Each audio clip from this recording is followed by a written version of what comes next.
de las personas. Pero ese ambiente en el niño hace que se enfríe más porque la temperatura ambiental está bastante baja. Procedimientos invasivos como colocar un catéter umbilical o la intubación orotraqueal, porque usted se dedica a eso y se le olvida cubrir al niño con su cabeza, con su cuerpo. Por ejemplo, el mío, yo sí hago eso, yo sí podría hacer eso porque trato de no hacerlo. Puedo bloquear el calor de la lámpara radiante que está sobre mi cabeza y entonces el paciente se me va a enfriar mientras yo hago esos procedimientos. No se nos olvide eso. Y manos de personas de salud, incubadora, equipo frío, vea, equipo frío, incubadora fría. Es pecado meter a un niño en una incubadora de transporte que no hubiera estado conectada y calentada a una temperatura adecuada para el niño. Es pecado colocar al niño en una lámpara de calor radiante en la sala de partos, que en el momento del nacimiento usted la prende, porque esa se demora 5 minutos en calentar. La otra incubadora, que es la cerrada, se demora 20 minutos. Esta incubadora abierta se demora 5. Dice, pero 5 minutos no es nada. Bueno, pero si es que la adaptación neonatal es en el primer minuto. Y ya iba usted perdiendo. Ya cuando llega a los 5, ya el paciente ya tiene problemas hasta de adaptación, porque está frío y no se está adaptando bien. Ojo con eso, los equipos tienen que estar listos. En la unidad siempre debe haber una incubadora prendida, lista por si llega alguien de urgencias. Y si vamos a tener un parto o una cesárea, hay que tener también esa incubadora prendida por lo menos 10 minutos antes, para que tenga una temperatura normal. ¿Cuál sería la temperatura central normal aceptada? Temperatura la meta 37 grados, sin embargo nosotros manejamos 36.5, porque nosotros tomamos en la axila. Esta es temperatura central, que es la que se mide esofágica o se mide intrarrectal, que es nuestra temperatura interna. Entonces sabemos que si yo la tomo en la axila es medio grado más bajita. Si yo la coloco 36.5, la temperatura interna del paciente va a estar en 37 grados. ¿Sí? Va a estar en 37 grados. Entonces, esa temperatura que yo coloco en las incubadoras para control es 36.5. Porque si la coloco en 37.5, la temperatura central se me va a subir a 38 y voy a calentar al niño. Ojo con eso. Una cosa es temperatura central y la otra es la axilar. La otra es la axilar. Eso. ¿Cuándo hablo yo de que hay hipotermia? Mire, 36.4 a 36. Por eso cuando ustedes miran en las incubadoras, la incubadora le marca a usted 36 y usted duda y le coloca la temperatura axilar y le da 36.5, 36.8. Entonces usted dice, es que la incubadora está mal. No, no se les olvide que la temperatura más exacta es la interna, rectal y esofágica. Después sigue la temperatura del conducto auditivo. Después de la del conducto auditivo, ¿cuál sigue? La temperatura oral. La que sigue después de la temperatura oral es la axilar. Y si yo la coloco en la piel del abdomen, esa temperatura incluso es más bajita que la axilar. Ese es el orden en que se van como enfriando, vigilando las tomas de temperatura. Por eso este valor de central, si yo la tengo axilar o la tengo aquí en el abdomen, cambia un poco, porque el abdomen está un poco más bajita. Tenemos que tener en cuenta eso. Siempre va a haber una diferencia entre la temperatura de la incubadora y la que yo tome axilar, porque esta es más exacta, ¿sí? Más cercana. 36.5 y aquí me puede dar entonces en el oído 36.3, aquí en la boca me da 36.2, aquí me da 36, aquí me puede dar 35.8. Ojo con ese dato, ¿no? Eso. Entonces hay que correlacionar mucho esto. ¿Cuál es la definición de hipotermia? Hipotermia leve, 36.4 a 36. Súbanle medio grado, bájenle medio grado. Menos de 36 ya se pasa a una hipotermia moderada. Uno hablaría aquí hasta de 35.8 en la leve, ¿sí? Por lo que estoy viendo, porque nosotros la tomamos por fuera o la podemos tomar axilar. Una hipotermia moderada es de 35.9 hasta 32 grados.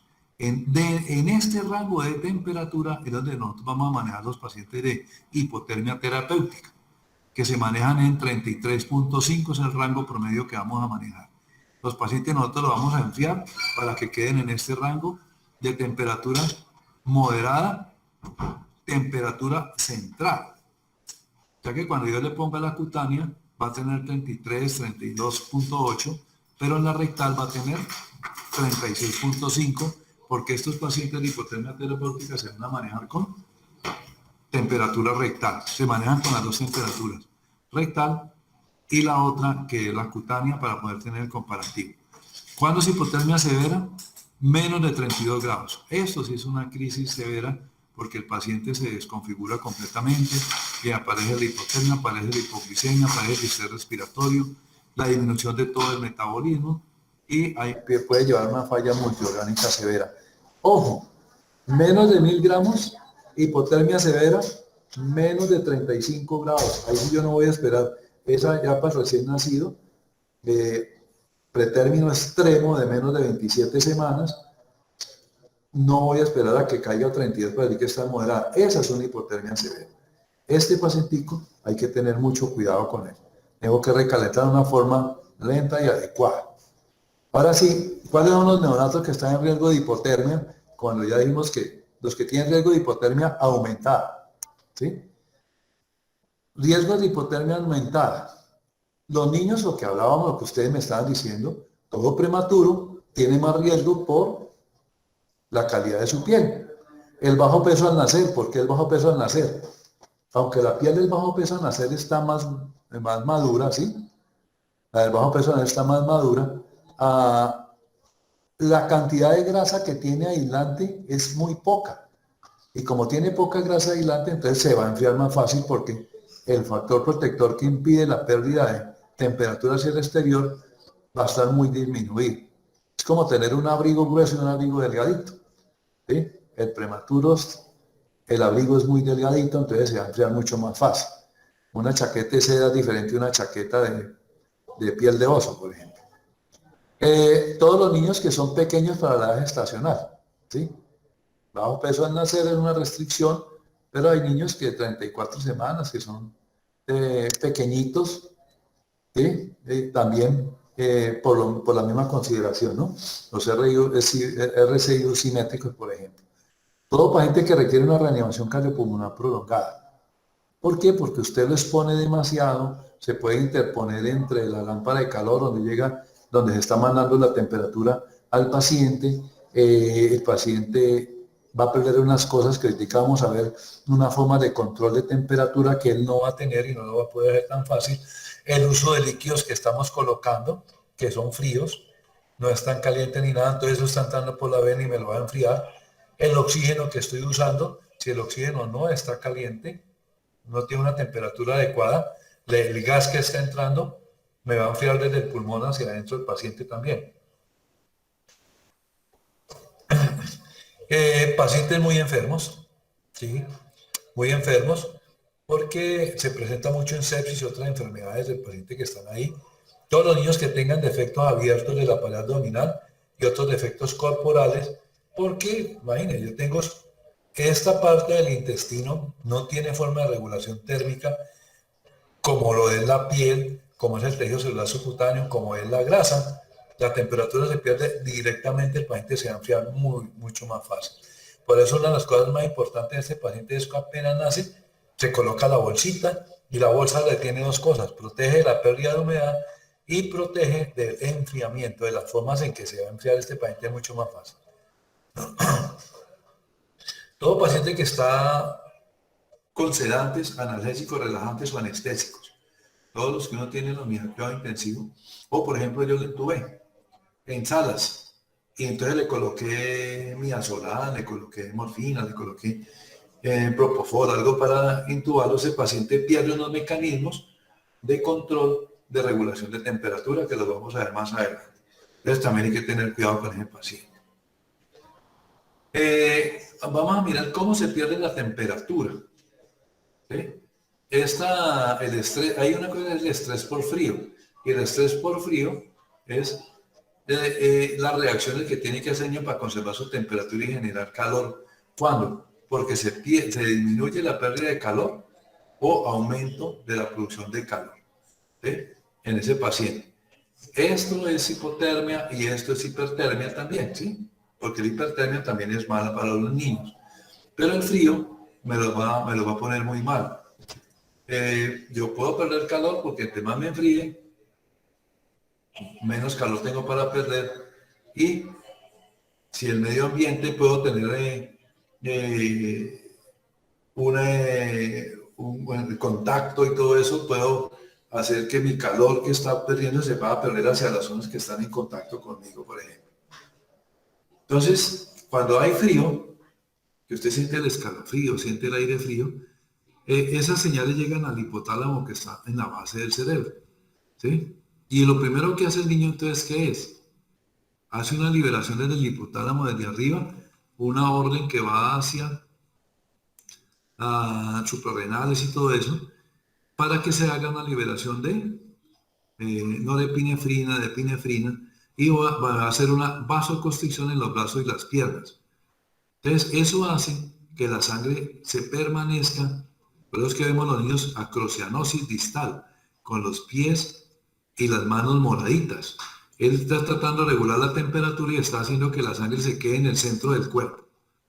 Y entonces se quita de las zonas más expuestas a la pérdida del calor, que son las zonas distales, y así se va a proteger de esa pérdida de calor, manteniendo la sangre adentro, donde va a estar más caliente y menos expuestos a las pérdidas de temperatura, porque entre más lejos es, más fácil pierde la temperatura, porque hay menos grasita y todo eso también, la distancia es más larga de recorrido de la sangre, todo eso, ¿sí? Entonces, esa es una cosa importante. Si el paciente está moradito, así usted lo siente caliente, está en una vasoconstricción periférica para calentar su sangre en el interior. Es un primer signo de que se me va a enfriar. Entonces no vamos a esperar a que ponga morado pues para tenerlo bien, ¿sí? ¿Qué otra cosa hay? Mire, cuando se libera la adrenalina, la noradrenalina, la norepinefrina en ese paciente, hay una cosa que empuja el metabolismo para aumentar la producción de calor. ¿Cómo hace eso? Hace un metabolismo de la grasa parda. Hace que la grasa parda empiece a generar calor. Entonces, la grasa normalmente cuando nosotros vemos que empieza a generar, que va a generar energía, se va a volver después, termina volviéndose glucosa para nuestra energía y todo. La grasa parda no hace eso. La grasa parda, cuando se metaboliza, produce aumento de la temperatura, produce energía calórica para nosotros. La grasa parda es del 2 al 7% del peso corporal y esto ya lo hemos dicho y por eso es que es muy importante, acuérdense que por eso en esas zonas no se coloca el sensor de temperatura. Ahí no se pone el sensor de temperatura porque esa grasa parda es una zona que es más caliente, entonces nos va a engañar. Esta zona es más caliente que esta, ¿sí? Entonces el sensor de temperatura no se pone en los sitios donde está la grasa parda. Después de la semana 25 es que aparece esa grasa parda, pero una cosa es la grasa parda de un recién nacido a término y otra la de un recién nacido que nace de 27, 28, 30, 32 semanas, porque también tiene más poquita, entonces también se le va a acabar más rápido y se me va a enfriar más rápido, ¿sí? Antes del tercer trimestre, pues, lógico, si nace prematuro, va a tener menos grasa parda el paciente. Ya no va a tener el 7% del peso, sino solo el 2% del peso. ¿Dónde está? Donde no se coloca el sensor de temperatura de la incubadora. Atrás, alrededor de los riñones, ¿sí? En la parte posterior. Entonces los sensores de temperatura no se colocan en los flancos lumbares, ni a la derecha ni a la izquierda, porque le quedan sobre la grasa parda y nos dan falsas lecturas. ¿Dónde está adelante? Mire, en toda la región atrás en la parte subescapular, ¿sí? Por debajo de las escápulas, ahí tampoco se coloca, ¿sí? Por debajo de la parte media de la reja costal posterior, tampoco se coloca porque está en la región subescapular. En la zona axilar y en la parte del cuello, todo lo que está alrededor de lo que llamamos la cintura escapular, que es la que forman las axilas, el hombro, la parte de las clavículas y va hasta el otro lado. Y en la parte external, ¿sí? ¿Sí ve? Que es que como esta formita que hay aquí, entonces en la zona de las tetillas, ahí no hay grasa parda, pero en el resto, en el centro del tórax y arriba del tórax, donde están las partes de las clavículas y bajo las clavículas de esa zona, hay grasa parda, atrás, detrás de las escápulas también, y encima de los riñones. Eso es importante saberlo y saber que la norepinefrina, cuando se libera, el hipotálamo estimula las glándulas suprarrenales nos van a hacer que produzcamos norepinefrina, y eso activa el metabolismo de la grasa parda para que genere calor, ¿sí? Y lo que decíamos es la que más energía produce. Y esa sangre, ¿cómo funciona? Ellos se calientan aquí para estar metabolizando, y la sangre que va pasando por toda esta zona se va calentando por la zona donde está la grasa parda. La sangre al paso, no es que la grasa se diluye y se pase a la sangre, no. Se pone más caliente la zona donde está esa grasa, y la sangre cuando pasa por ahí se calienta, ¿sí? Es una forma de calentar un regulador de temperatura, un termostato que tenemos ahí.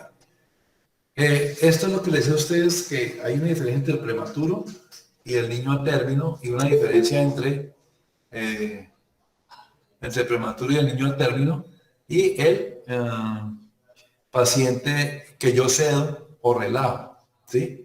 El recién nacido tiembla poquito. Cuando ustedes se enfrían por alguna razón, se mojan y luego les pasa una corriente de aire frío, tiemblan, ¿no es cierto? Sí, se estremecen y todo. Esos temblorcitos es para que eso genere movimiento muscular y genere calor, ¿sí? Pero el recién nacido no tiembla, ¿sí? Es muy poquito lo que tiembla, no tiembla nada. Entonces, ¿cómo hace él para calentarse? Moviendo los músculos. ¿Cómo hace? Flexionando los brazos y las piernas, y con el llanto también, porque hace funcionar toda la musculatura torácica. Si flexiona los brazos y las piernas, hace que incluso el tamaño de pérdida de contacto con el medio sea menor, ¿sí? Y también disminuye la pérdida de temperatura así, porque lo que está aquí contra el tórax, lo que está aquí en esta parte entre el brazo y el antebrazo flexionado, el muslo contra el abdomen, la pierna contra el muslo, son zonas que quedan en contacto una con otra la piel. Entonces son zonas en las cuales ya no va a perder calor hacia el medio ambiente. Es una forma de disminuir las pérdidas de calor hacia el exterior, ¿sí? Porque me disminuye el área de superficie en la que se puede perder calor en estos pacientes. Entonces la flexión es muy importante. Por eso el niño está flácido, hipotónico y con los brazos y las piernas estiradas, me va a perder mucho más fácil también temperatura.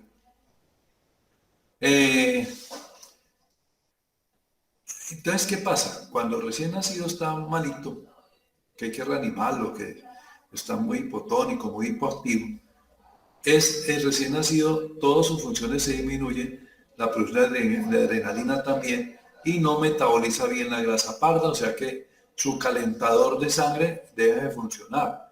Además, como está hipotónico, no hace calor flexionando y moviendo los músculos porque se va a mover muy poquito. Y la vasoconstricción altera la perfusión y la oxigenación sanguínea también, porque yo puedo hacer vasoconstricción pulmonar, ¿sí? Puedo hacer una vasoconstricción pulmonar por hipotermia, entonces tengo menos sangre que está pasando por el pulmón en contacto con el alvéolo, y entonces empiezo a tener disminución de la cantidad de oxígeno en la sangre también. Y como el paciente no se recoge ni nada, entonces hay un aumento de la superficie corporal. Lo mismo que pasa, mire, en estos casos de los defectos, de la pared abdominal, la superficie corporal se aumenta mucho, por ejemplo, un onfalocele, por ejemplo, una gastrosquisis. El área expuesta, no solamente la del cuerpo, sino la de todo el intestino, toda esta parte que está expuesta, y por ahí se pierde temperatura, y más que aquí no hay grasa alrededor. Y los vasos sanguíneos, ya aquí es contacto en el defecto de los órganos internos con el medio ambiente, es mucho más cercano que cuando están debajo de la piel, porque aquí está la piel, los músculos y todo interpuestos, entonces me va a perder calor mucho más fácil, ¿sí? Entonces esos pacientes se van a enfriar también muy fácil cuando tienen defectos grandes de la pared abdominal, por ejemplo. Los prematuritos pues son más vulnerables a la hipotermia, porque su habilidad para producir o conservar el calor es menor, por todo lo que estamos diciendo. Su cantidad de grasa parda es menor, su cantidad de tomos de grasa subcutánea también es menor, y entonces va a perder temperatura hacia el exterior más fácil. Y el prematuro tiene una superficie corporal mucho más grande que el recién nacido a término, en proporción, por la cabeza, es más cabezoncito, más cuero cabelludo, una superficie corporal mayor para perder temperatura. Tiene un tono muscular también que es muy débil. Entonces los movimientos les van a ser mucho más lentos, mucho más suaves, con flexiones menores, entonces tampoco va a producir mucho calor de ahí. Y la piel es muy delgada y muy madura. Como la piel es tan delgadita, me va a perder agua por evaporación. Por ejemplo, el paciente que tenemos creo que está en la 17, que es de 32 semanas, porque parece grande, gordito como de 34. Pues la piel del niño es delgadita y se da uno cuenta que es una piel que es muy madura y ese paciente es más sensible a hipotermia, a producir calor, a perder calor, perdón, que un recién nacido que fuera de 34 35. Hay que tener, usted se da cuenta en la incubadora, porque la incubadora necesita una temperatura más alta para poderlo mantener calientico. Es una de las cosas que muestra uno la incubadora. Y a medida que mejora la modulación de la piel, la incubadora empieza a bajar su temperatura del servocontrol. Tiene poca habilidad para la vasoconstricción. Entonces es muy raro que ellos se pongan moraditos de piernas y brazos. Cuando un recién nacido se pone moradito de piernas y brazos, estamos en problemas porque ese paciente ya está choqueando. ¿Sí? O si el paciente prematuro ya tiene las piernas y los bracitos en la parte distal moraditos, el paciente puede choquear más fácil que un recién nacido a término. Y la piel alcanza, la sangre está muy cerquita del medio externo, por lo que decíamos, ¿no? La piel es muy delgada y la grasa también, que tiene su cutánea más poquita, pero está muy cerquita de la zona donde se pierde calor, y con la superficie corporal. Por lo que decíamos, poca ausencia, y son muy vulnerables los prematuros de menores de 1500 gramos. Es lógico, entre más pequeñito. Por ejemplo, este paciente puede estar en la incubadora, está muy bien protegido y todo, pero si lo que le estoy pasando por aquí, por el tubo orotraqueal, no está con una temperatura adecuada, yo no he calentado ese gas frío entra y me va a enfriar al paciente como si estuviera al aire libre, como si no lo tuviera dentro de la incubadora. Entonces, también todo el gas que entre también me lo puede enfriar por el pulmón, ¿no? Ahí empieza a enfriarse el paciente también. Eh, Aquí hay algo muy importante, ¿no es cierto? Que tiene que ver con nuestro metabolismo. Y es que la temperatura normal para un consumo de oxígeno adecuado debe estar en este rango. 36,5 a 37,5, más o menos 36,5 a 37, para que tenga un consumo de oxígeno adecuado. ¿Sí? A medida que yo me empiece a enfriar, que me esté yendo aquí hacia la derecha, la temperatura me empiece a bajar, incluso mi consumo de oxígeno puede aumentar y luego se puede caer. Si yo tengo fiebre, mi consumo de oxígeno se va a aumentar mucho también, y entonces voy a tener problemas con la parte metabólica y con mi oxigenación. ¿Sí? Entonces, aquí en esta temperatura, pues el consumo de oxígeno es mínimo. Como decíamos, fiebre aumenta el consumo de oxígeno. ¿Sí? Aumenta, ¿por qué? Porque hay un aumento de la tasa metabólica en ese paciente inmediatamente. Si yo me pongo hipotérmico, empiezo a hacer esa vasoconstricción distal, ¿sí? Hago vasoconstricción distal, todavía mantengo mi temperatura central, pero ya es un signo de riesgo de alarma. Y aquí en estas partes distales, mi consumo de oxígeno ya empieza a disminuir porque la entrega de sangre a esa zona es mucho menor. O sea que el oxígeno que me llega también es mucho menor. Entonces, aunque al principio hay un aumento, después empieza a caer ese consumo de oxígeno. Aquí consumo el oxígeno y luego ya después mis órganos ya no funcionan bien y se empieza a caer hasta que estoy completamente azul y ya estoy fregadito. Cuando yo estoy bien comprometido, con todo, con una temperatura de 32 grados, ¿sí? Muy frío, a medida que va pasando y me voy bajando de 34 grados, empiezo a hacer depresión del nivel de conciencia, depresión de la respiración, depresión de la frecuencia cardíaca e hipotensión. Aquí ya estoy completamente choqueado por el frío. El solo frío, la hipotermia sola me puede llevar al choque y al paro cardiorrespiratorio de un paciente por esta razón. La tasa metabólica aumenta, pero después de que pase este punto, todos los órganos internos tampoco tienen la cantidad de oxígeno necesario, empiezan a funcionar mal y aparece la depresión de conciencia, la bradipnea, el gasping, las apneas, la bradicardia y la hipotensión. ¿Sí? Y si me descuido, pues la muerte en esos pacientes. Ya queda el paciente muñequito. ¿Sí? Ahí.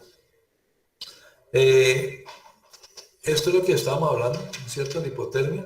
Todos estos estímulos del cuerpo llegan al hipotálamo y el hipotálamo inmediatamente genera una respuesta metabólica, ¿sí?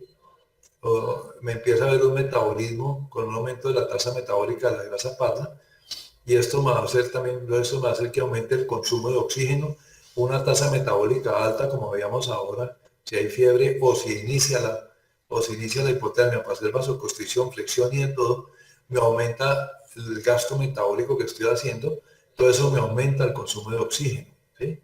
Me va a aumentar el consumo de oxígeno.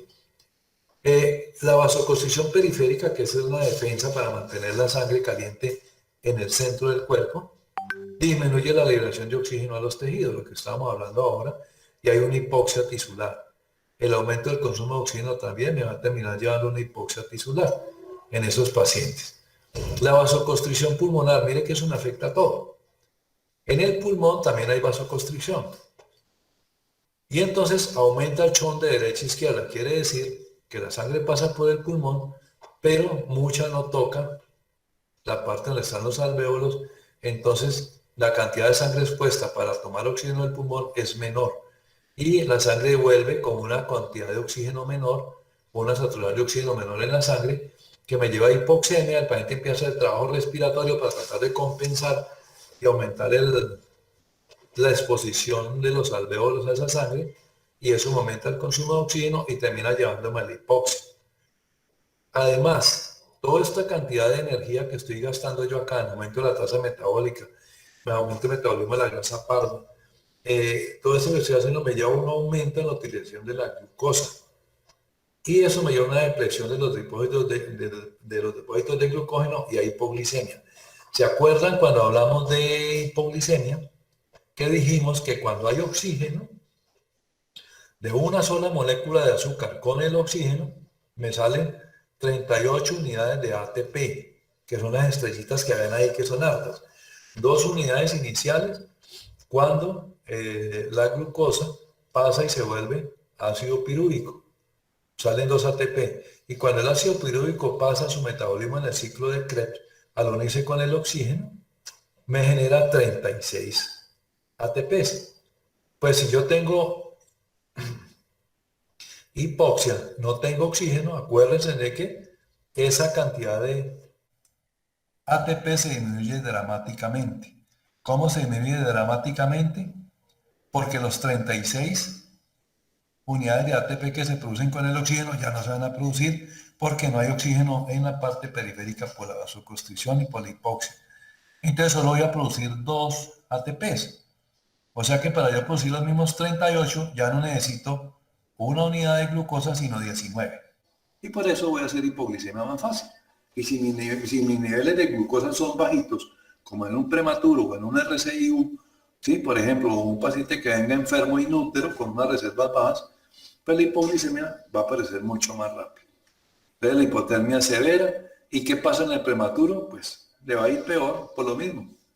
La liberación de norepinefrina me hace aumento de la tasa metabólica, pero la vasoconstricción pulmonar no es mucha. De esta parte, la vasoconstricción periférica es limitada. Y como es limitada, la sangre va a seguir pasando por las extremidades y la piel es delgadita y me va a perder temperatura más fácil. Hay aumento del consumo de oxígeno, hay hipoxia.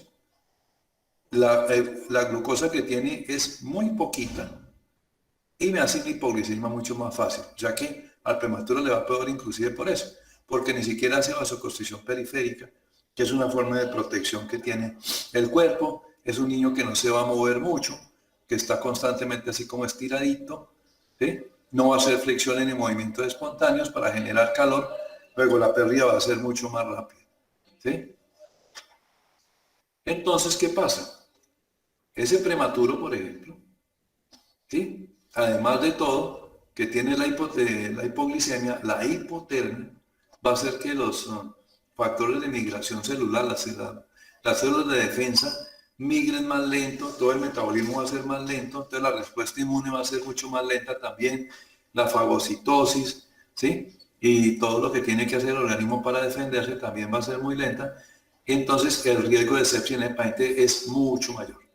Incluso entre un recién nacido a término y un paciente pretérmino, el riesgo de sepsis en el pretérmino es muchísimo mayor por esa razón.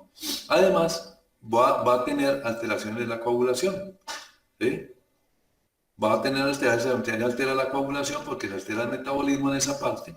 Y entonces el riesgo de hemorragia intraventricular y pulmonar también va a ser mayor, ¿sí? Además de todo, con hipotermia. Y como el pulmón se pone más lento también en su metabolismo, la producción de surfactante también en ese paciente es menor. Y va a ser un distrés respiratorio mucho mayor que el recién nacido a término. O sea que el paciente hipotérmico le va a ir peor por todo esto. La hipoglicemia, poca vasoconstricción periférica, pocos movimientos para control de temperatura, y entonces tengo una falla en la inmunidad, falla en la coagulación y tengo problemas a nivel pulmonar. Entonces los riesgos de ese paciente van a ser mucho mayores. Ay, tan lindo que nació, pero lo dejé enfriar, no lo cuide bien y el paciente se me complicó. Cuando la vamos, ese es el problema de los pacientes cuando nacen lejos de la unidad, nacen lejos de una unidad terciaria. Y la manipulación, el colocarlos, el transporte, el traslado, es por eso que es tan importante. Por eso en esta parte de estabilización, si nacen fuera hay que hacer recomendaciones precisamente para evitar las pérdidas de calor, por ejemplo, que nos hacen, ellas solitas nos hacen todo eso. Paciente hipotérmico se me muere por esto que estamos viendo nosotros acá. ¿Sí? Entonces, si el que pues, tienen paciente hipotérmico tiene un riesgo mayor de morirse, o si no se muere, tiene un riesgo de mayor morbilidad. O sea que me van a hacer con más problemas. Por lo que decíamos, tengo un aumento de metabolismo anaeróbico. El metabolismo anaeróbico por hipoxia. El metabolismo anaeróbico me va a llevar a lo que decíamos, solo el ATP, y eso me termina produciendo mucho más ácido láctico. Y eso me va generando acidosis. Y cuando entra la acidosis, pues ahí sí que peor, porque ustedes saben lo que pasa con gente con acidosis metabólica no corregida. ¿Sí? Bueno, ¿cómo perdemos calor? Eso ustedes se lo saben, pero vamos a repasar para recordarnos. Se puede perder de 4 formas en los que nosotros manejamos. Se puede perder por conducción, convección, evaporación y radiación. ¿Algunos de ustedes se acuerdan cómo es que se pierde por conducción?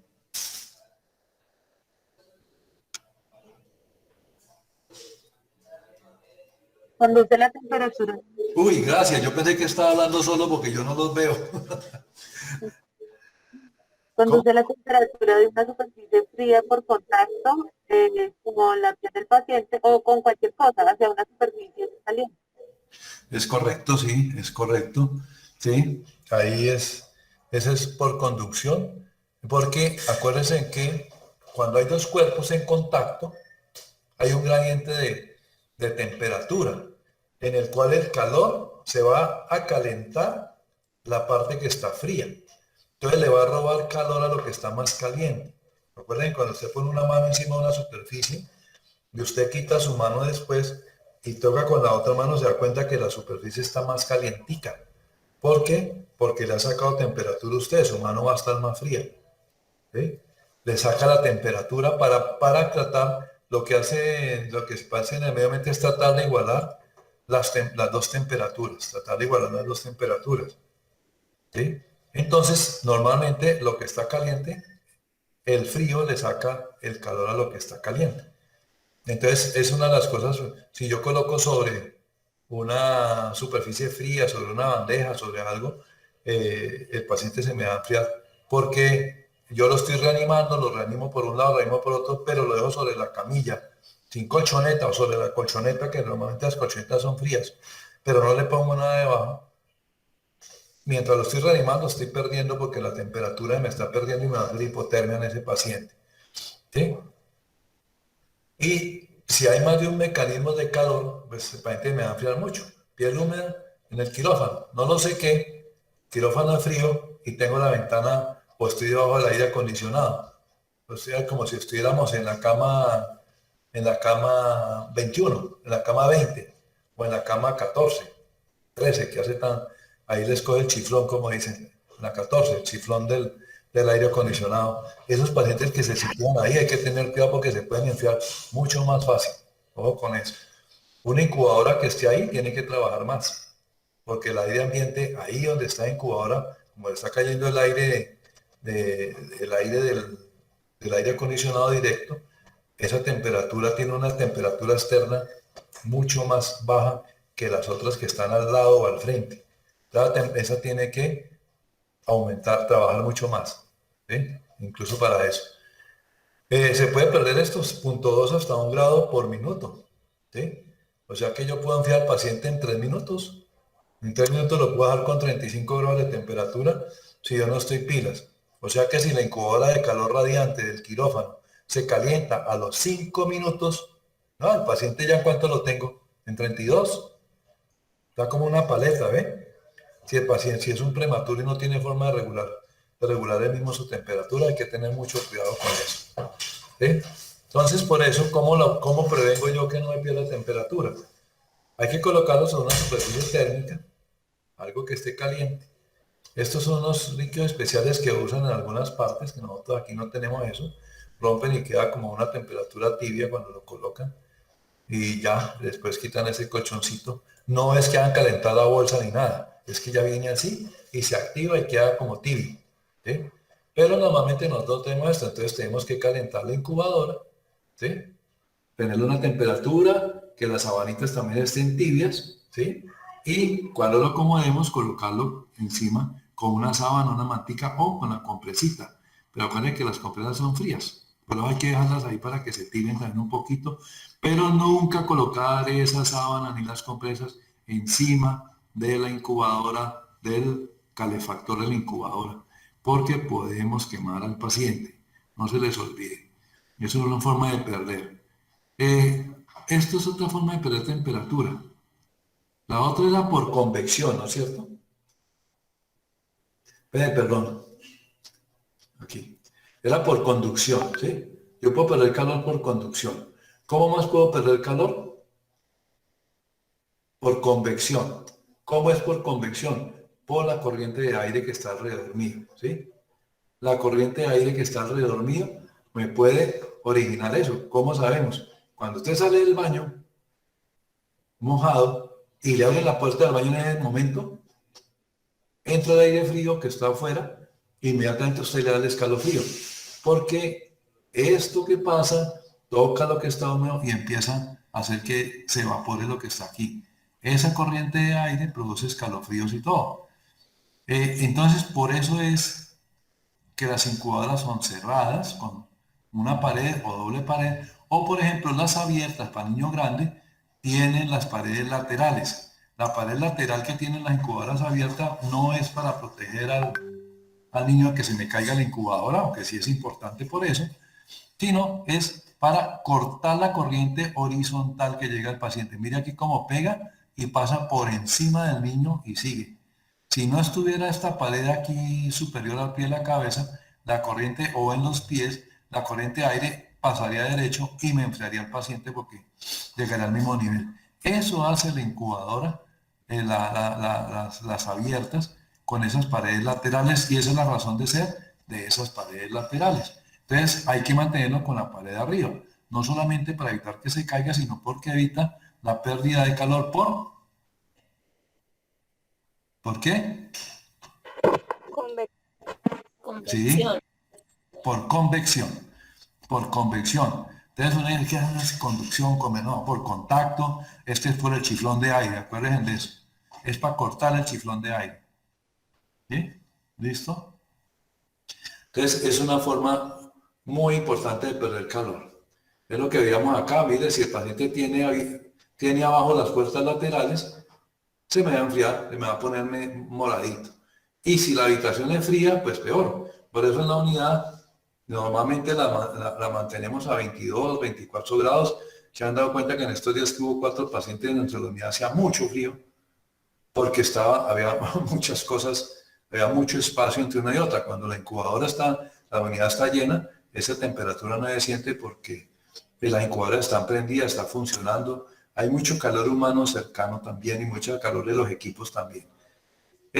La recomendación es eso, mantener la temperatura para un prematuro 26 a 28 grados. En la unidad es muy difícil también porque ya es una temperatura alta, ¿sí? Es una temperatura muy alta. La unidad debe estar entre 22 y 24 grados centígrados, la unidad neonatal. Si está en 24, pues mucho mejor, ¿sí? No tan frío por los niños, ¿sí? No por nosotros, sino por los niños. Ya más alta, también empezamos a tener problemas con los equipos, la regulación, la cantidad de gérmenes que nos pueden crecer y todo ese tipo de cosas. Es más amigable para las bacterias, la temperatura es más alta también. En sala de parto y quirófano, esto es un problema para nosotros porque es muy difícil que allá la temperatura esté por encima de 26 a 28 grados centígrados. Abajo, como van a estar separadas, bueno, la parte nueva posiblemente lo vamos a manejar mejor, mucho más cercano pues también con eso, no hay que entrar con chaqueta a recibir un niño, ¿sí? Pero es una forma de perder calor, ojo, no se les olvide eso, por convección. ¿De qué otra forma puedo perder calor? Por evaporación, ¿sí? Acuérdense que si yo tengo la piel húmeda, mojada, el aire del medio ambiente y todo va a tocar eso y entonces ese líquido que está ahí se va a evaporar. ¿Cómo se evapora el líquido? Como lo que digo yo a las señoras, como cuando usted coge una olla y le pone el agua a hervir. Para que se evapore tiene que calentarla, ¿sí? ¿Cómo se calienta el agua que está en la piel? Pues usando la temperatura corporal de nosotros. Entonces nos saca temperatura para poderse evaporar, ¿sí? Entonces, al estar nosotros húmedos, eso se puede evaporar. Entonces el bebé es una de las formas de que nos pierda temperatura por evaporación con la piel húmeda. Entonces cuando hacemos las curaciones hay que tener cuidado. Si yo lo dejo húmedo hay que secarlo también. Sí, hay sitios donde usted ve y le hacen procedimiento, lo que sea, quedaron con sangre, cosas, no se seca. Cuando ese líquido que está en la piel se seca, así sea sangre o lo que sea, se va a evaporar. Si usted le hace una limpieza, pero no seca la parte que limpió, ese líquido se va a evaporar y me va a enfriar el paciente. Entonces hay que tener cuidado. Esa es una de las razones por las cuales a los prematuros se cubre con plástico del cuello a los pies y la recomendación que se da, que se da ahora. ¿Desde cuándo? Desde 1500, nosotros lo hacemos desde 1200 hacia abajo. Desde 1500 se puede hacer, 1200 hacia abajo. ¿Por qué? Porque la piel es muy delgada y es muy difícil de regular su temperatura y hace una evaporación también mucho más fácil. Entonces, sin meter algunos, taparlos desde acá, dejando la cabecita por fuera, con plástico. En estos días hablamos cuánto tiempo dejamos ese plástico. Pues, antes lo dejamos 7 días, ya no se da sino 3 días más o menos, porque ya la piel empieza a ponerse ya se madura un poco más rápido, aunque entre más, más cerca al término esté, más rápido se madura la piel, ¿sí? Pero al principio, pues en los primeros 3 días por lo menos, hay que tener el plastiquito ahí encima. Si nacieron en el quirófano, pues no se seca y se coloca ahí, precisamente para que ese medio ambiente neutro que queda ahí metidito haga que no me pierda temperatura por evaporación tampoco hacia afuera, pero eso me permite tener una temperatura más regulada. Si el paciente viene de afuera, pues ya no lo va a meter en la bolsa plástica. Como es chiquitico, pero para evitar esa pérdida de temperatura, de todos modos, puedo colocarle una cobijita plástica encima, o sea, lo que hacemos con una compresa, con un plástico que está pegado por debajo para que el plástico quede hacia el niño y me evite la pérdida de calor hacia arriba en la parte que no está en contacto con la incubadora. ¿Sí? Pero a los niños todavía hay que dejarles ese plastiquito durante 3 días por lo menos. ¿Sí? Ya no tanto tiempo tampoco. Pero es una forma de evitar que me pierda temperatura. Otra forma importantísima es cuando yo traslado recién nacido, tengo que llevarlo a una incubadora que esté precalentada o con mantas precalentadas. O puedo poner sobre la misma incubadora para que la mantica esté caliente si lo llevo ahí. Mire, por ejemplo, acá va la incubadora, pero tengo la puerta abierta. Por ahí me entra aire y me puede enfriar al paciente. Sin embargo, estas incubadoras son de doble pared, para que haya como una especie, se forma una ventanita aquí entre lo que está interno y lo que está externo, para bloquear la entrada de aire en lo posible que esté alrededor del brazo y en el espacio que queda libre en la ventana.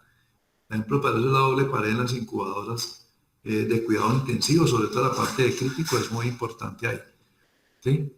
Esa es una de las funciones, pero idealmente, por eso, para el transporte mejor llevarlo con la puerta cerrada. Si usted abre la puerta, eso sí es más difícil de controlar, el paciente se me va a enfriar más fácil, y aunque yo le esté dando ventilación, lo esté cuidando y todo, lo estoy sometiendo a la hipotermia, y ya ve todos los riesgos que me genera la hipotermia, hasta el problema de tipo respiratorio. ¿Sí? Ahí.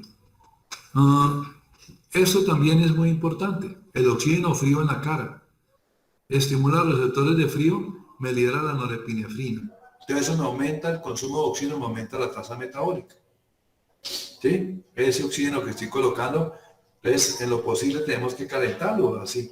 Yo lo coloco fuente nariz o lo coloco por la mascarita. Ya aquí me empiezo a enfriar. Ustedes ven que ellos le hacen a uno cianosis perioral en esos pacientes.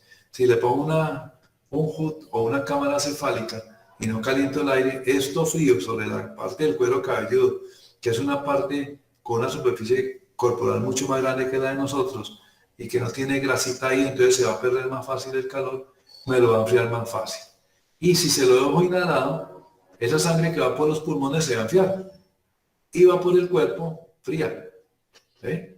Entonces son las dos formas. El oxígeno idealmente debe ser tibio. ¿Sí? Por eso los ventiladores tienen su forma de calentar los gases que le estamos colocando, pero a veces en la reanimación esto viene directamente a la pared y no tiene forma de regulación. Entonces tenemos que tener en cuenta eso porque es una forma de perder temperatura. Dijo Castaño, ojo al cojo, dijo Castaño, que no se nos olvide eso. ¿Sí? Imaginen esta señora que está acá dando masaje cardíaco con estas uñas. Debe quedarle chévere la marquita ahí al niño, ¿no? ¿Y qué es la radiación? Que esa es la que le cuesta una vez, uno como que no la tiene en cuenta.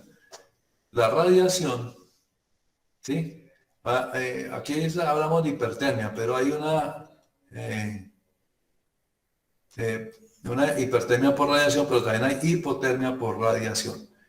La pérdida por radiación es porque los cuerpos tienen así no están en contacto con una capita de aire que está en contacto con ese cuerpo. Y ese cuerpo, sea animado o inanimado, sea una ventana, sea una pared, sea una puerta, sea una incubadora, y sea la persona, tiende a que su medio, la capa de aire que está al pie de él, por contigüidad, tiende a igualar la temperatura. Entonces tiende a calentar la capita de aire que está ahí al pie. La capita de aire que sigue a esa capa de aire que está contra nosotros está más fría que la que está cerca porque esa ya se calentó. Entonces esa capita de aire que está cerca a nosotros calienta la capita de enseguida y esa la de enseguida y esa la de enseguida y así sucesivamente hasta que llega a la ventana, por ejemplo. ¿Sí? Eso, a la ventana. Entonces, esos cuerpos y ese aire y ese equipo que está ahí nos está robando calor, así nosotros nos demos cuenta. Por eso es que cuando usted está en una habitación, si se acerca a la ventana, le da más frío, la siente más fría, entonces usted se quita la ventana, porque la ventana está en contacto con el medio externo de la habitación, que normalmente si es de noche, por ejemplo, está yendo fríos, ese medio externo es más frío y le empieza usted a sacar la temperatura, entonces usted se quita la ventana. Entonces dejar un niño al pie de una ventana, dejar un niño al pie de un portátil, un equipo de rayos X, una nevera, lo que sea, entre más cerquita esté, le va peor. ¿Sí? Incluso lo mismo cuento de la cama 14. La cama 14 está debajo del aire y está, gracias, está debajo del aire y está contra la pared que hace la parte externa de la unidad y está bien pegadita. ¿Sí? Está más pegada que los aislados.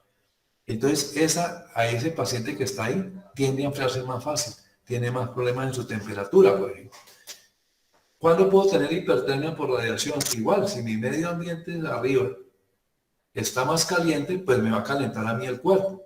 Entonces, si la lámpara de calor radiante está en control manual, o el sensor de temperatura está suelto, como pasa en sala de partos, que cuando los niños nacen no colocan el sensor de temperatura y dejan la incubadora prendida en servo, la incubadora siente la temperatura del colchón y ella se va a calentar acá porque el colchón va a estar a 32 grados y yo la tengo regulada para que esté en 36, pues calienta y calienta, y esa temperatura en exceso me produce hipertermia en el niño.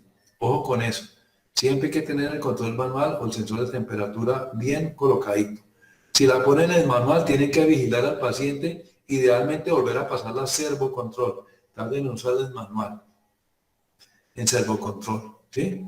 Entonces, aquí nos tenemos que vigilar nosotros mucho esto, y que el sensor de temperatura esté aquí, lejos de la grasa parda.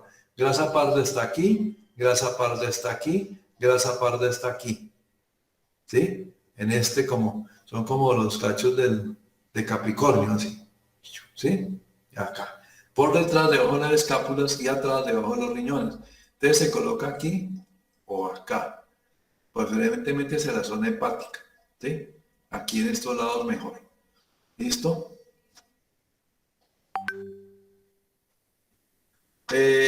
Ahora es una de las cosas que vamos a tener nosotros, que es la parte de la hipotermia terapéutica, que es para neuroprotección, vigilar para disminuir los riesgos de encefalopatía en esos pacientes, las secuelas de una encefalopatía hipóxico-isquémica. Entonces, se usa para eso, para el manejo de la encefalopatía hipóxico-isquémica. Hay una hipotermia que es accidental, no intencional, ¿sí? Que ese niño que les quedó ahí encima de la camilla, que también una recomendación es para calentar a ese paciente. ¿Cuáles son las causas de los pacientes que pueden tener una encefalopatía hipóxico-isquémica? Pues vamos a hacer igual de énfasis, antes lo pasamos más rápido, pero énfasis en esto porque ya tenemos el equipo, ya están los protocolos y ya vamos a empezar prácticamente, estamos encima a empezar a manejar lo que es la hipotermia en la unidad, antes de volver a repasar todos estos conceptos. Entonces, ¿qué es una asfixia? Es la alteración del intercambio gaseoso que origina una hipoxia y una retención de CO2 en esos pacientes.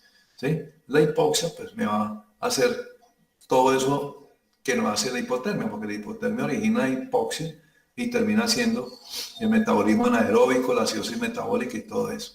¿Qué causas puedo yo tener? Pues el abrupcio de placenta, ruptura uterina, prolapso, ruptura del cordón, algún problema que requirió que la mamá tuviéramos que hacerle reanimación, y todo eso me va a originar.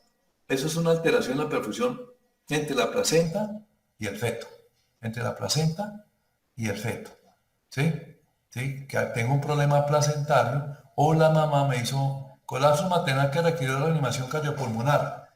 ¿Cuál es la causa más frecuente de que nos lleguen a nosotros los pacientes de 36 semanas con dificultad respiratoria a la unidad, o de 37? Que la mamá le hizo una hipotensión. Pues no es el colapso, pero la sola hipotensión origina hipoperfusión de la placenta y eso origina disminución de la cantidad de sangre y de oxígeno que llega al niño. Y ya el niño empieza a tener problemas y hace la dificultad. Si hay un colapso materno con reanimación, pues como veras, porque esto se queda sin una sangre que le esté aportando y el niño se queda sin sangre, me va a originar un bajo gasto cardíaco fetal con pobre perfusión y oxigenación del cerebro y otros órganos fetales. Entonces, ¿cuál es el problema? Por ejemplo, la hipotensión materna es una forma leve de hipoxia. Pero, ¿cuál es el problema donde se puede aumentar? Como tiene un bajo gasto cardíaco fetal, porque aquí hay poquita sangre que está yéndose hacia el niño, y yo llego y saco al niño y ¡ping! Pinzo la placenta inmediatamente, no dejo que esta sangre que está aquí siga pasando al niño, y si está un poco perfundido con un bajo gasto cardíaco, pues no. ¿Cómo se recupera el bajo gasto cardíaco? Pues con volumen, una de las formas de hacerlo con volumen. Entonces le tengo que poner líquidos y el mejor líquido es la misma sangre que está aquí, que termine de pasar. Por eso el pinzamiento de tomos, la idea del pinzamiento diferido es importante por eso. Porque me permite dejar el tanque lleno del niño en su parte vascular, ¿sí?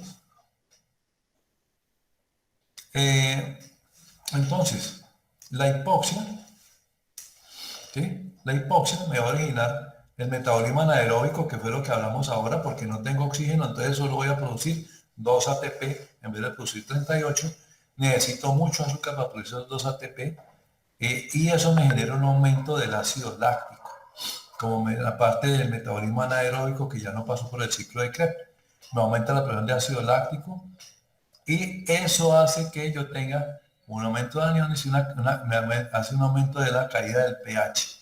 Entonces empiezo a tener acidosis y la acidosis termina en daño cerebral y órganos blancos que son riñones, el pulmón y luego es el hígado, perdón, el corazón y después pues el hígado del riñón. Este daño cerebral me origina una encefalopatía hipóxica isquémica, ¿sí? O sea, la hipoxia, la acidemia y la acidosis metabólica me pueden llevar a una encefalopatía hipóxico isquémica severa. Entonces ustedes miran y ahí se le dicen a uno, es que tiene una lesión en los vasos estriados en el tálamo. Entonces dice, ¿dónde queda el tálamo? Pues aquí en la base del cerebro. Pero uno cuando se imagina, esta grafiquita me gusta por eso. Porque aquí entra la sangre, aquí están las cerebrales, ¿no es cierto? La arteria cerebral, aquí está la media. Y estas, cuando ella va pasando entre el cerebrito que está aquí, ya va por dentro, aquí mandan unas arterias que entran al centro, veanlos aquí.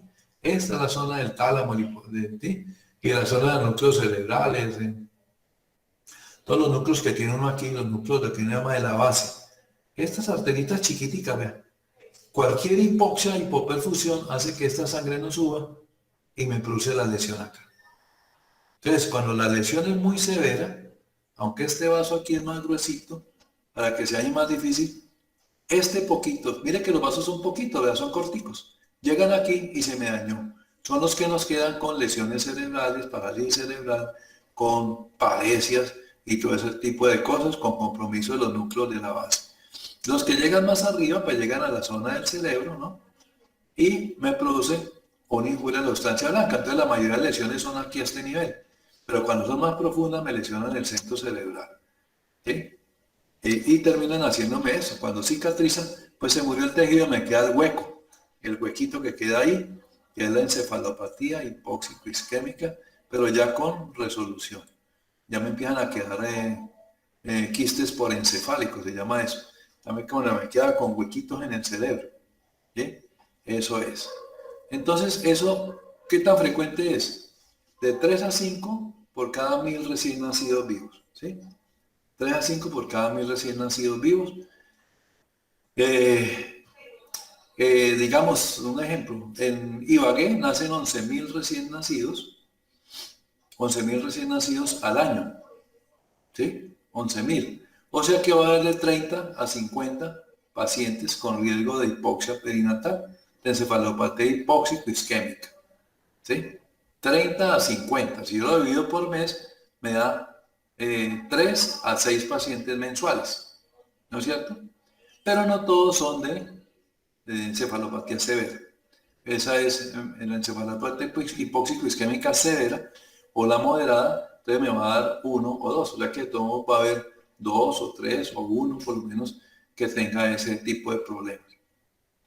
Entre menos desarrollado, pues lógicamente hay más problemas y tiene que ver también mucho con el cuidado obstétrico y perinatal, menos avanzado, porque la identificación de factores de riesgo es muy importante, ¿sí? Entonces todo lo que tenga que ver con los abruptos, todo lo que tenga que ver con los problemas en el momento del parto, ¿sí? Las asfixias en el canal de parto, todo ese tipo de cosas tienen que ver mucho con una identificación temprana y un adecuado monitoreo obstétrico durante el momento del parto. Si usted está en el pueblo, pues no tiene cosas para monitorear la parte obstétrica y está yendo a consulta y para estarle controlando la fetocardia y todo, es muy difícil, ¿sí? Entonces, cuando usted identifica el problema ya puede ser muy tarde. Entonces puedo tener eso, parálisis cerebral, déficit motor cognitivo, epilepsia, ceguera, problemas de aprendizaje. Este déficit, por ejemplo, el déficit auditivo, es más importante, incluso aquí no está, pero está, se lesiona primero el oído, pero muchos pueden quedar cieguitos porque la parte donde uno ve está aquí atrás en el polo posterior y esas arterias que llegan aquí también llegan acá y si se me lesionan estas, pues así tenga los ojos bien, no veo nada y quede ciego por y eso sí no tiene arreglo. ¿sí? Estos huequitos aquí me pueden orinar epilepsia, la cicatriz y todo, pero lo menos que me puede dar es problemas de aprendizaje. Nosotros los vemos, ¿no? Son los niños de 4, 5, 6, 7 años que pueden tener ya problemas en el colegio, que no estoy, ya se le piden a usted hasta el plan canguro, ¿sí? En seguimiento, pero cuando uno tiene la consulta externa, pues uno los ve en la parte de la consulta con todos los problemas de aprendizaje. Una hipoglicemia puede orinar, facilito problemas de aprendizaje en esos pacientes, problemas de concentración, de cálculo, hasta calculia, pueden tener problemas de posicionamiento espacial, que da problemas de aprendizaje, todo ese tipo de cosas, ¿sí? Que son cosas que no se notan sino después. Entonces, en una reanimación hay que evitar la hipertermia. La hipertermia es más peligrosa que la hipotermia. Si tiene fiebre, hay que manejar la fiebre rápidamente, porque esto sí me sobrecalienta arriba y me aumenta el consumo de oxígeno y me depleta las reservas que tiene el paciente mucho más rápido.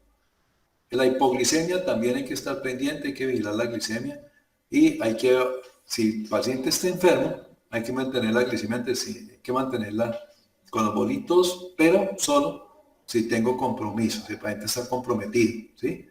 Eso. Y mantener una glicemia entre 50 y 100 miligramos. Si no necesito el bolo, entonces tengo que usar infusión de rata de flujo metabólico de 5 a 7 miligramos por kilo minuto para mantener una glucosa normal. La producción normal del hígado de glucosa es de 4.5 a 6 miligramos kilo minuto. Cuando yo uso destrozal 10 a 80 centímetros por hora, 80 centímetros por kilo día, el flujo metabólico es de 5.5 miligramos kilo minuto en el primer día, que es lo que es normal cuando el niño está en el uterito. Esa hipotermia terapéutica, pues esas son las nociones generales. De ahí baja la temperatura a 33.5 por 72 horas, ya que esos pacientes vamos a tener 3 días fríos, enfriados con el sistema que nosotros tenemos, que es, vamos a ver, que es el de cubrirle todo el cuerpecito y la cabeza, para una mantica, pero le arropa la cabeza, arropa toda esa parte, y por ahí va un líquido que se mantiene una temperatura de 20, 22 grados, 23 grados, según lo que necesite, para mantener la temperatura corporal de 33.5. Y el aparatico la sube o la baja según esa información que le estoy dando acá. Es lo único que si la crítica está demostrado que sirve para bajar la mortalidad y la morbilidad severa de la encefalopatía hipóxica isquémica severa, ¿sí? No la leve, la moderada y la severa. ¿Cuáles son los candidatos? Importante en el 36 semanas, pero nosotros ya vamos a manejarlo en 35, porque los últimos protocolos, los últimos guías, las últimas recomendaciones y estudios ya tienen manejos de pacientes de más de 35 semanas o más de edad gestacional, de más de 1.800 gramos de peso. O sea que yo tengo un paciente de 37 semanas que me cumple el criterio de más de 35, pero me pesa 1.700 gramos y nació asfixiado. Ese paciente no entra porque ya sabe uno que si está muy bajito de peso, la probabilidad de éxito de la hipotermia en él va a ser mucho mayor porque está muy comprometido. Entonces el paciente no se somete a hipotermia. Gases sanguíneos de colono en la primera hora de vida con un pH menor de 7 o hace exceso mayor de 16, pero para hipoxia severa, es lo que llamamos nosotros el SARNAT 3. En la hipoxia moderada es 7.15 y como vamos a manejar pacientes de moderada a severa, entonces ese pH en la primera hora es 7.15 para abajo o hace exceso por encima de 14 a 16, ¿sí? Y también tenemos una para manejo de lactato. Pero si no tengo gases, entonces uso el examen neurológico alterado, que es el SARNAT, que es donde usted mira si el paciente se mueve, si gesticula, cómo está el tono. Entonces, lo que hace uno ahí con la parte de una clasificación que es el SARNAT 1, SARNAT 2, SARNAT 3. Recuerde que normalmente el SARNAT 1 es el que queda hiper reactivo, que usted lo toca y eso se mueve y mantiene los ojos abiertos y demasiado reactivo cuando usted lo toca. El SARNAT 2 es el paciente que queda hipotónico, flácido, como dormido, que usted lo toca y reacciona, y el SARNAT 3 es el que queda como un trapito. Así es facilito es. en teoría, ¿no? Pero hay que clasificarlo bien con el examen clínico adecuado. Y la idea es esa, ¿no? Eso es lo que están haciendo ahora, por eso nosotros vamos a entrar en 6 con una ventana terapéutica hasta 12 horas en algunos pacientes. La recomendación inicial es menores de 6 horas, pero ya hay ventanas terapéuticas, incluso hay estudios que llevan hasta las 24 horas de vida, pero de las 12 a las 24 todavía no hay resultados completos. Entonces, por eso nosotros la tenemos en 12, viendo pacientes que requieran ese tipo de que, escogiendo el paciente que tiene más de 6 horas, hay que revisarlo para ver si lo podemos meter, si tiene menos de 12 horas. ¿Por qué? Porque hay pacientes que van a llegar de lejos y se van a demorar en las ambulancias mucho más de 6 horas de nacido. El prematuro tardío, entonces lo están viendo entre 34 y 36, pero ya los estudios, la mayoría en 35 lo están aceptando, por nosotros vamos a usar ese punto de corte de 35 semanas. Los otros son con hipotermia de menos de 32, pero como ustedes ven, ¿se acuerdan de esa gráfica que les mostré el metabolismo? Ya la bolita que empieza a pasarse al azul y el chino todo morado, ya en 32 semanas el metabolismo está demasiado bajo y pues no han logrado, pues no han dado unos resultados muy positivos, pero estamos en 33.5. Otros que quieren una hipotermia ya no de 72 horas, sino de 5 días, no de 3 días. Pero por ahora los estudios, estos sí todavía no tienen mucho éxito. Entonces, por ahora seguimos así, 6, con una ventana terapéutica de inicio hasta las 12 horas de vida, 33.5 para mantener la temperatura y 72 horas de hipotermia antes de recalentar. La que no es intencional, ¿cuál es? Cuando nosotros usamos hipotermia terapéutica, la idea es que cuando completemos los 3 días se va a recalentar el niño a una velocidad de medio grado por hora. ¿Sí? Medio grado por hora, o sea que para yo pasarlo de 33.5 a 36.5, me voy a echar 3 horas. ¿Sí? No se puede calentar más rápido. Si el paciente está muy comprometido, entonces voy a hacerlo más lento, a 0.25 por hora, entonces voy a calentarlo. Esos mismos 3 grados, entonces va a demorar 6 horas para hacerlo, ¿sí? En ese paciente.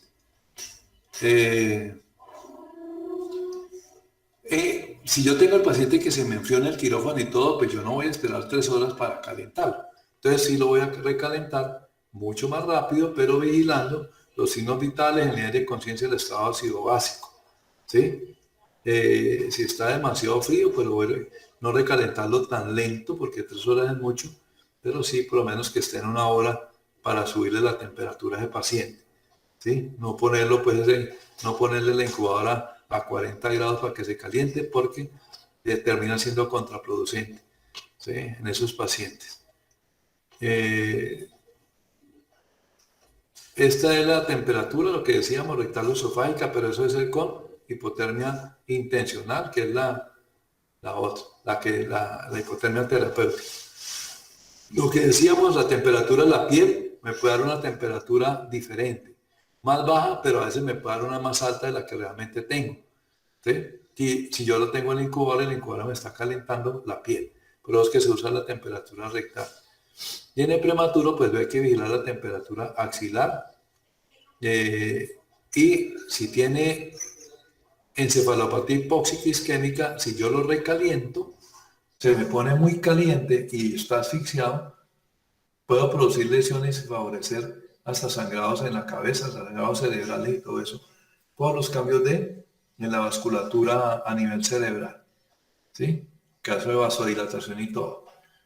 Entonces hay que recalentar usando la incubadora y hay que subirle la temperatura a 1,5 grado por encima de la temperatura que yo espero, de la temperatura que tenga el paciente, ¿sí?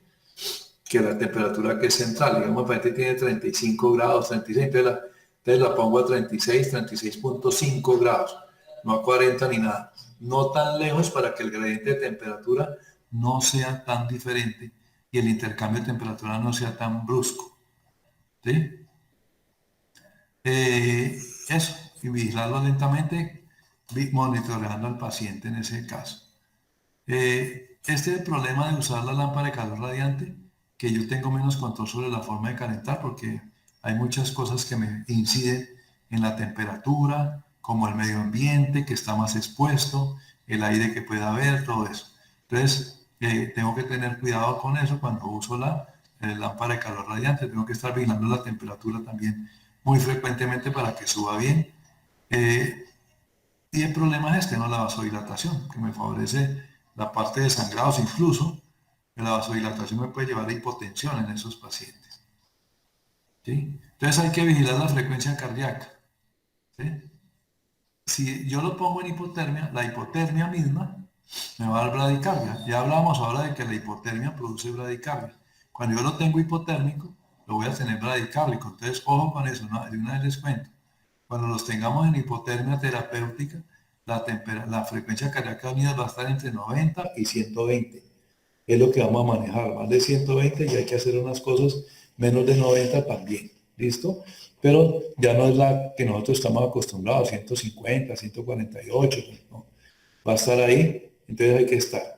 En la hipotermia severa, como decimos, ya la bradicardia pues es muy importante y puede llevar a una parada cardíaca. Cuando lo estoy calentando tengo que vigilar porque esa tiene que ir subiendo despacio a medida que la temperatura se eleva. Si lo voy calentando y no se eleva, tengo un problema a nivel cardiovascular. La taquicardia en la hipotermia. Entonces pasó de 120, 125 a 130. O tiene estrés, distrés, le duele, porque la hipotermia puede molestar y producir un disconfort, o el chino me está quedando, me está dando bajo gasto cardíaco y está compensando con taquicardia. Tengo que estar pendiente de que no haga arritmias y, ojo, si lo caliento muy rápido, vasodilatación e hipotensión, que no me sirve, porque la hipotensión pierdo lo que estoy haciendo con la hipotermia, ¿sí? Porque produzco hipoflujo, incluido el hipoflujo cerebral, que me va a dar entonces problemas en el paciente. Hay que también vigilar la frecuencia del esfuerzo respiratorio, vigilar las apneas, taquineas, las retracciones, vigilar el oxígeno, la saturación de oxígeno y estar pendiente. Entonces ese es el monitoreo para mantener el soporte ventilatorio, vigilar el estado ácido básico también, porque no solamente el pulmón, acuérdense que la hipoxia origina acidosis metabólica, la hipotermia origina vasoconstricción, que origina hipoxia, origina acidosis metabólica. Vigilar la glucosa por el riesgo de hipoglicemia también que puede tener. Entonces decíamos es que los recién nacidos son más vulnerables son los prematuritos y los pequeños para edad estacional, los que tienen reanimación prolongada y el niño que nace muy enfermo. ¿Sí? Hay que vigilar la hipotermia. Hay que mantener el oxígeno tibio humidificado lo más pronto posible. Lo reanimé, pero lo llevo a un sitio donde pueda calentar el oxígeno, calentar los elementos previos al contacto con el bebé, usar la lámpara radiante servocontrol. Y si lo voy a recalentar, que sea despacio, tampoco tan rápido. ¿Sí? Y esto, identifique al niño con riesgo de encefalopatía hipóxica y notifique a la unidad neonatal especializada. Como es de remisión, pues a la gente se le explica eso, pero nosotros lo tenemos claro y tenemos que tenerlo en el quirófano o en la sala de partos, por ejemplo. Estos son los quiz. Pero, ¿hacemos el quiz ya? ¿Y se los valgo o no? Otro día, doctor. Bueno, entonces no le muestro las preguntas, vean. Se las iba a mostrar.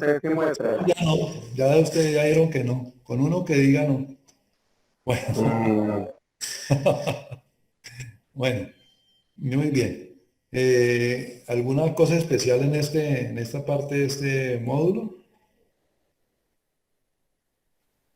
¿Alguna pregunta, alguna cosa que tengamos así?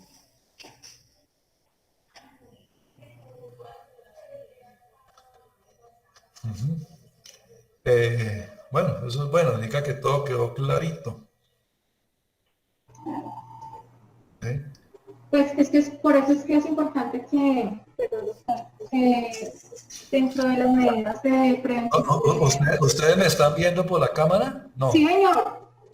Entonces no me puedo comer esto. Tranquilo, doctor. Ahí me está yendo me cara eso allá al rato. Pues no olvidar recomendarle a las mamás, y ya que hay un personal nuevo dentro de la unidad, percorros y medicinas todo el tiempo, así esté dentro de la incubadora. A veces uno observa que sacan los bebés para lactar y están sin una cobijita o los de uno sin gorros. Entonces, pues ya sabemos las razones por las cuales no podemos, es una forma de ayudarlos a mantener estable su temperatura.